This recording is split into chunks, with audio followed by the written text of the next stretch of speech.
Y son lingüísticas, ¿sí? Porque disponen justamente a través del lenguaje a la realización de ciertas acciones o de ciertas actitudes. Las prácticas, yo me voy a centrar en esto, las prácticas dentro del aula, ¿sí? Y sobre todo un ejercicio que ustedes pueden hacer y que no estaría por demás que lo hicieran, es la cuestión de los reglamentos al interior de las aulas educativas, a nivel primaria, a nivel secundaria, bachillerato, etc. Vemos por un lado cómo los organismos y las políticas educativas en el país están tratando de ajustarse a dichos estándares e indicadores para obviamente la mejora de la enseñanza de calidad en nuestro país, y sin embargo los reglamentos internos al interior de los distintos niveles educativos que tenemos en educación en nuestro país, resulta que hace falta todavía mucho trabajo al respecto porque no están en consonancia. Y no están en consonancia porque muchas de esas prácticas, que como he dicho son de índole lingüístico, se manejan de la siguiente manera. Y esto es, creo que, algo que en algunos contextos nosotros incluso hemos sido testigos, ¿sí? Ya porque lo hemos padecido, ya también porque lo hemos visto, ¿ya? Siéntate, cállate, párate, ponte derecho, etcétera, etcétera. Trae el cabello corto. Debes de usar la chamarra del colegio. Si no usas la chamarra del colegio no puedes ingresar al plantel, ¿sí? O te mueres de frío o no ingresas. Y toda esta serie de cuestiones que estoy mencionando, por ahí ya hay algunas denuncias a derechos humanos, justamente porque toda esta práctica en relación con los reglamentos internos de las distintas instituciones de los niveles educativos que tenemos, pues está en contra justamente de la cuestión de derechos humanos. Es un asunto muy delicado porque, repito, lo vimos en la encuesta pasada, de los 41, 42 años en adelante, la mayoría de las personas está pugnando por una educación disciplinar, una educación de valores, una educación donde se dice es que hay que educar en los valores, ¿sí? Y como dice Sartre, si pensamos en el nombre del valor es justamente por aquello de lo cual se tiene una carencia, ¿no? Por ejemplo, si nosotros hablamos, es que es necesario dar una educación que tenga en cuenta el respeto, es porque no hay respeto, ¿no? Y así sucesivamente. Entonces, el valor correspondiente es justamente el nombre de una carencia, ¿no? Y bien, pero bueno, ese es el asunto. Hay una educación disciplinar. Los reglamentos internos a los distintos colegios pues resulta que no están en orientación justamente a los estándares de calidad de la educación, y todo ese lenguaje ustedes lo pueden rescatar, ¿sí? Bueno, yo hace mucho tiempo que no doy clases en preparatoria, anteriormente di clases en preparatoria, no me ha tocado del todo este tipo de contextos porque bueno, han sido colegios particulares, pero por ahí uno se va enterando, uno va escuchando, uno tiene un sobrino, alguien muy cercano, ¿no? Donde de repente los profesores todavía siguen anclados, ¿no?, a este tipo de prácticas educativas. Por el otro lado, tendríamos la educación liberal, plural y democrática, orientado en el asunto de las competencias profesionales. Esto es algo que la educación también ha tratado de incorporar a través de las distintas reformas educativas en el país, y justamente hablamos de un individuo competente en el marco, ¿verdad?, de su profesión. ¿Cuáles son los valores de una educación democrática correspondiente a una sociedad liberal y en aras o en vías del desarrollo? Respeto, tolerancia, solidaridad y diálogo. ¿Por qué estas cuestiones? Por las cosas que analizamos al principio, porque estamos justamente constatando una suerte de sociedad que está sufriendo distintas transformaciones, movilidad, ¿sí? Personas que emigran de una ciudad a otra.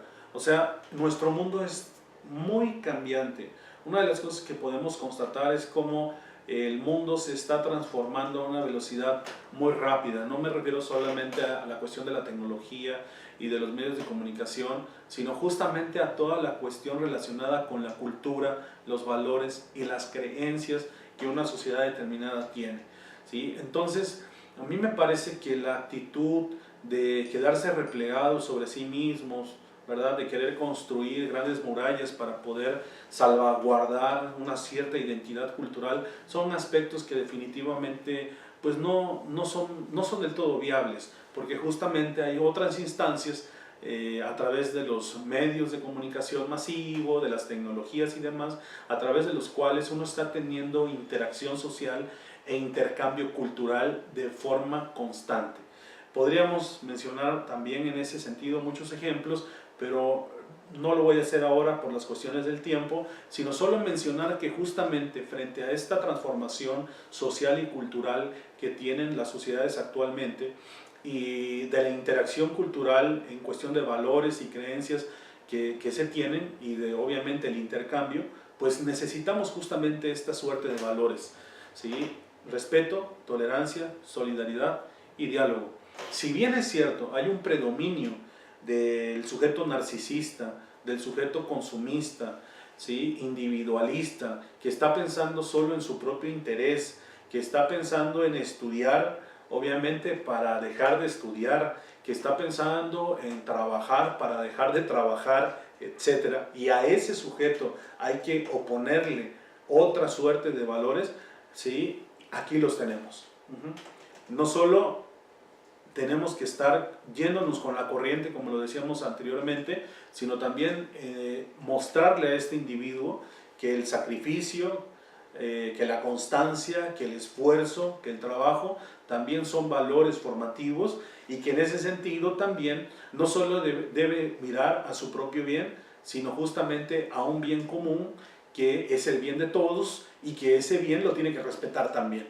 ¿Sí? Si nos damos cuenta, la mayoría de las políticas que nacen en un país, dicho de paso, obviamente, el que tenemos más cercano, que es el nuestro, en materia de educación, van enfocadas en ese camino, ¿sí? Porque tenemos otro mundo. 30, 40, 50 años atrás, el mundo se ha transformado. No es no es el mundo así de simple en el que nuestros padres o nuestros abuelos se han constituido. Y bien, ya para terminar, ¿sí? La educación democrática y derechos humanos. Voy a leer estos puntos que tengo aquí, hacia dónde va orientada esta cuestión. Ya en la primera unidad les había sugerido el texto de Victoria Camps acerca de virtudes públicas. Comentamos un poco al respecto de cómo se tiene que orientar este asunto. Lo he tratado de ir rescatando a lo largo de estas grabaciones que se disponen para ustedes, y pues simplemente voy a hacer el cierre y pues vamos, algunas cuestiones ya se han mencionado. Punto número 1, la pluralidad cultural y en valores que vivimos actualmente exige una educación que nos enseñe nuevamente a convivir y respetar los bienes de todos como propios. Eso es lo primero. Y eso es algo muy curioso, es llevar la democracia al interior del aula, justamente para salir individuos democráticos, ¿sí? Es como una suerte de círculo ahí que pretende ser virtuoso, ¿sí? Y ojo, también algunos intelectuales, hay un filósofo francés llamado Gillet, que también ha hecho una fuerte crítica justamente a la educación democrática, apuntando o señalando que la educación democrática es algo que no,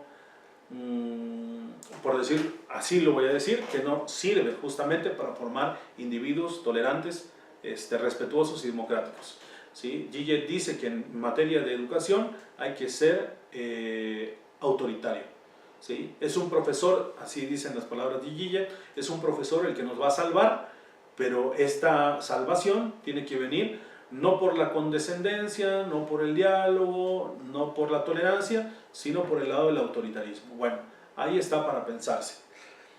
El siguiente punto, el B, comprender al otro como persona en su dignidad humana exige un respeto de su libertad para actuar y para pensar.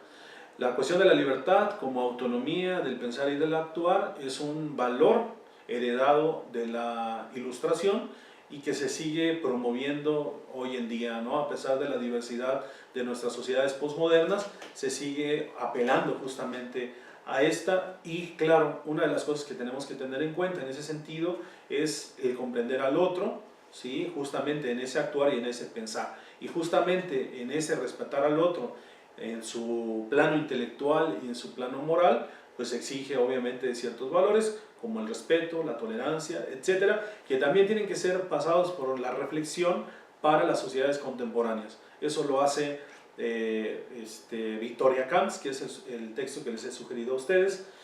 Inciso C, ya para terminar: los derechos humanos son el fundamento de una educación en virtudes públicas, de tolerancia, solidaridad, respeto, armonía, etc. ¿Deseamos buenas personas en el sentido moral, personal, o requerimos individuos con una ética profesional, es decir, con competencias en su ámbito o en su quehacer profesional? Yo me quedaría con esta pregunta porque creo que es una que se tiene que absorber justamente en nuestro curso, que tiene que ver con las prácticas docentes. Examínenlas, analicen ustedes perfectamente cuáles son las prácticas que se realizan en los distintos contextos educativos y cuáles son justamente las que responden a las necesidades de nuestro país, pero también a los indicadores por parte de estos organismos que ya hemos mencionado a nivel internacional.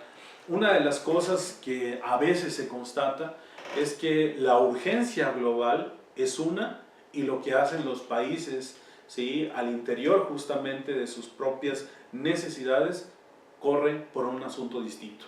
A mí me parece que, bueno, ahí los líderes políticos tendrán algo que hacer, porque hay justamente problemas muy severos y muy fuertes, como ya los mencionamos: las cuestiones de género, las cuestiones de la inclusión, las cuestiones de la naturaleza, las cuestiones de la tecnología y la comunicación, etcétera, cosas que organismos como la UNESCO han estado reflexionando constantemente. Se han hecho propuestas a nivel internacional y no todos los países se suman al respecto.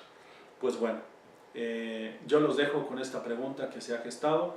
Espero que estas grabaciones sean de utilidad para cada uno de ustedes. Les recuerdo que, bueno, me pueden escribir a través de los correos que estarán dispuestos para que puedan, pues, consultarme alguna duda, alguna inquietud, alguna cuestión relacionada con nuestro curso, o bien a través de la plataforma que obviamente el área técnica dispone para que ustedes accedan, para que tengan los materiales y para que un servidor también pueda estar haciendo retroalimentación con cada uno de ustedes. Por último, y ya para finalizar, recordarles la actividad de nuestra unidad número 4, que consiste en la grabación de un video. Esta grabación tiene una serie de rasgos que ustedes ya verán en los formatos que se disponen para que vean las características de cada una de las actividades, pero a mí solamente me gustaría mencionar lo siguiente. El tiempo estimado, no más de 3 minutos, es una cápsula muy breve. Es algo obviamente que tiene que sintetizar muy rápido una cuestión, o la pregunta a resolver o a poder orientar de alguna manera, que es la siguiente: los derechos humanos en la educación posibilitan las condiciones para una sociedad liberal, democrática y plural. Cada uno de ustedes dará su respuesta en 3 minutos. Una breve introducción, un desarrollo, algo muy rápido y una suerte de conclusión. Con estos rasgos ustedes podrán subir su video, ¿sí? Y obviamente un servidor podrá revisar, ¿verdad?, las características que se han dejado para este. Pues bien, yo les recuerdo mi nombre, Ramón López González. Estoy para servirles. Cualquier situación pues la podemos resolver. Muchísimas gracias y espero que en su totalidad el curso haya sido de interés y obviamente de beneficio para cada uno de ustedes. Muchísimas gracias.